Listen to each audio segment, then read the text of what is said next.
Psycho-Cybernetics, written by Maxwell Maltz. Chapter 2, Discovering the Success Mechanism Within You. The answer exists now, in much the same way. When we set out to find a new idea or the answer to a problem, we must assume that the answer exists already, somewhere, and set out to find it.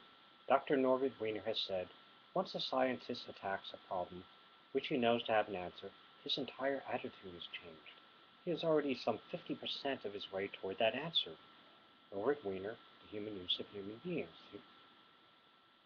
When you set out to do creative work, whether in the field of selling, managing a business, writing a sonnet, improving human relations, or whatever, you begin with a goal in mind and an end to be achieved, a target answer, which, although perhaps somewhat vague, will be recognized when achieved. If you really mean business, have an intense desire, and begin to think intensely all about angles of a problem, your creative mechanism goes to work, and the scanner we spoke of earlier begins to scan back through stored information or grope its way toward an answer.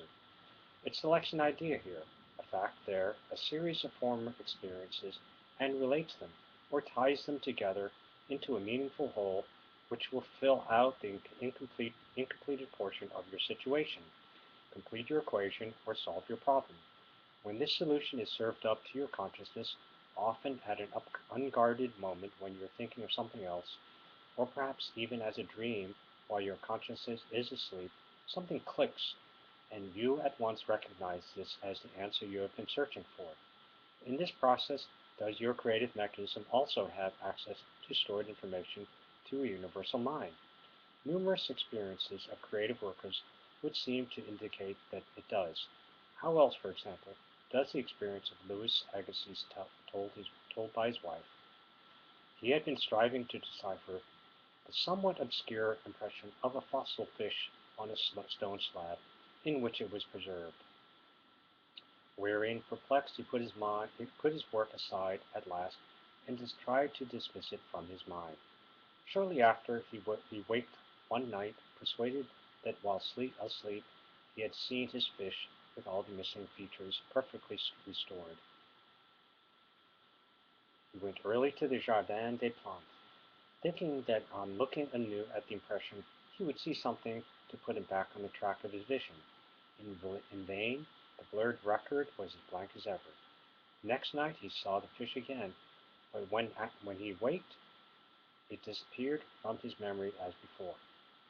Hoping that the same experience might be repeated, on the third night he placed a pencil and paper beside his bed before going to sleep. Towards the morning the fish reappeared in his dream, confusedly at first, but at last with such distinctiveness that he no longer had any doubt to its zoological characters. Still half dreaming, in perfect darkness, he traced these characters on the sheet of paper at the bedside. In the morning he was surprised to see, in his nocturnal sketch features, which he thought it impossible the fossil itself would reveal. He hastened to the Jardin des Plantes, and, with his drawing as a guide, succeeded in chiseling away the surface of the stone beneath which portions of the fish proved to be hidden. When wholly exposed, the fossil corresponded with his dream and his drawing, and he succeeded in classifying it with ease.